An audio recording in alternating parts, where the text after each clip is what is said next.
This video is brought to you by Hero Within. We got some crazy updates when it comes to She-Hulk, Moon Knight, and the MCU. Plus, there were some leaked set photos from the Eternals. We got to talk about all this tasty Marvel news. It's like the news, but for nerds.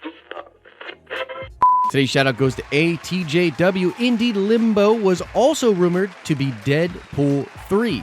Make sure you stay to the end of this video where we will ask another nerd card question. What's up, everybody? Happy Monday to you. Welcome back to the channel. I'm Josh, and guys, this is going to be a very heavy news day. Several videos are coming out today, so just make sure you're coming back to the channel if notifications aren't going out. And also make sure to chop like, and let's get right into this news. All right, so let's start with something I think is super cool and not enough people are talking about, and that is that Jessica Gao is going to be the lead writer on She-Hulk. And why is that so cool, and why should people be talking about that? Well, it's pretty simple. Jessica Gao got an Emmy for writing the Pickle Rick episode of Rick and Morty. That's right, the person that won an Emmy for writing the Pickle Rick episode is going to be the lead writer on She-Hulk, and I just can't help but think that the internet is really missing out here. Where are the Pickle Rick, She-Hulk memes? I mean, they're both green. Like, internet, you got to do better. You got to do something with that. Either way, I think that's pretty freaking awesome, but it also comes right along with news that Moon Knight has found its lead writer as well, and this would be Jeremy Slater. Now, Jeremy Slater is actually the guy that developed and wrote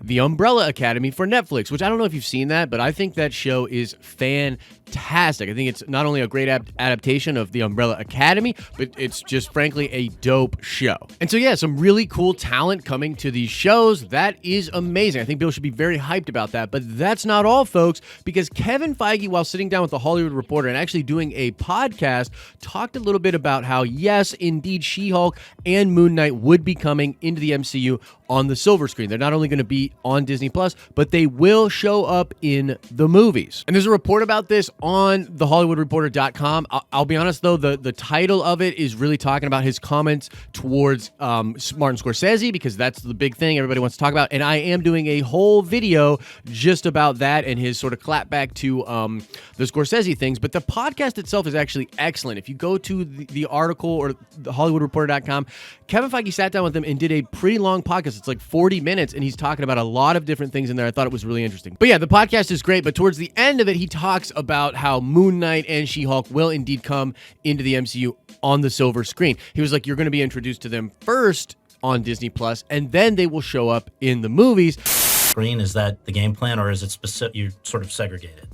No, it's specifically the plan that the Marvel Cinematic Universe will be in theaters and be on Disney Plus. To go full circle to USC, when I went to USC, it was called the USC School of Film and Television. It is now called USC School of Cinematic Arts, because the cinematic arts cross over. So we are certainly doing cinematic art level productions for Disney Plus. Falcon Winter Soldier is currently shooting, and I just yesterday got back from the set of WandaVision, which is shooting.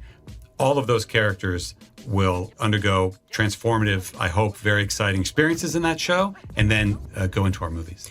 So they'll go back and forth. Some characters, like we've announced She-Hulk and Ms. Marvel and Moon Knight, you will meet for the first time in a Disney Plus show, and then they will go into the movies. But the MCU now will go back and forth. Got it. He was talking about how this is a cinematic thing, that this is cinematic art that they're going to make on Disney Plus and with the MCU. And so there was confusion out there by some people, like, what's the deal with these Disney Plus shows? How connected is it all going to be? Are we going to see Moon Knight in a movie? Are we going to see She-Hulk in a movie?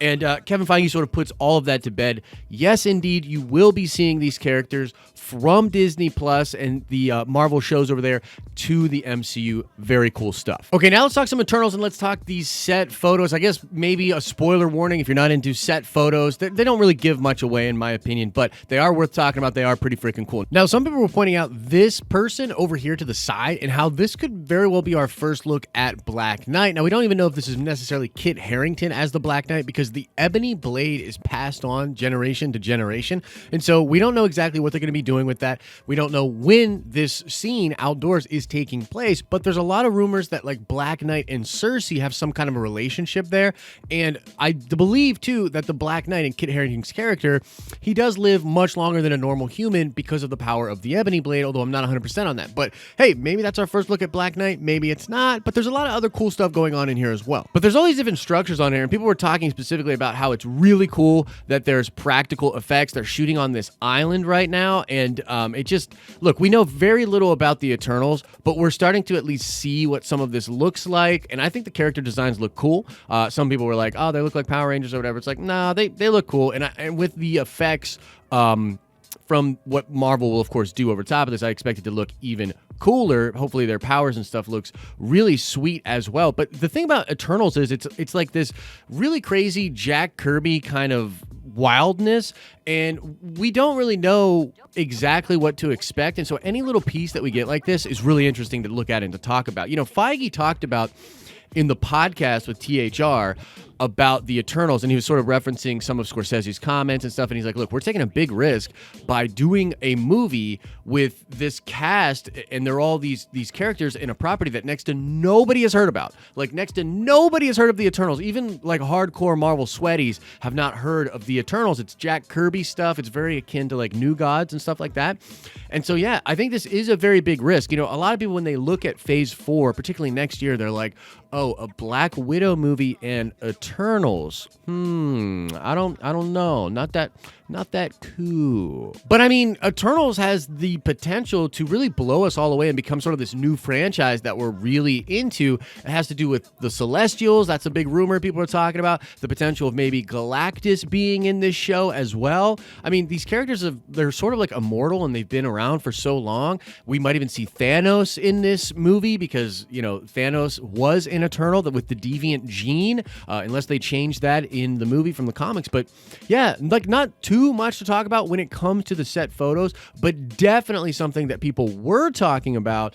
And so I want to know what everybody thinks about these. What do you think about this? And what do you think about Eternals in general? Like, do you think that this is going to be a Guardians of the Galaxy situation where we're not really sure what to expect, and all of a sudden it's this huge franchise and people absolutely love it? I mean, at this point, Marvel's pretty good at doing that sort of thing. So I'm excited, but certainly not as hyped as I would be for like an Avengers movie or something like that. But who knows, man? With the looks of this, it looks really cool, and the hype train will start for this, I think, sooner rather than later. So I definitely want to know what you think about that in the comment section below. And now I want to talk about Hero Within, the sponsor of today's video. Guys, Hero Within is an incredible company that makes really cool streetwear that, like, from afar just looks really slick, some awesome stuff. And then as you get closer to it, you can appreciate the nerdy details on it. So if you're one of those people that likes rocking nerdy gear, but also likes kind of keeping that pretty slick streetwear look, Hero Within is the company for you. I literally got my hands on some of this stuff at New York Comic Con.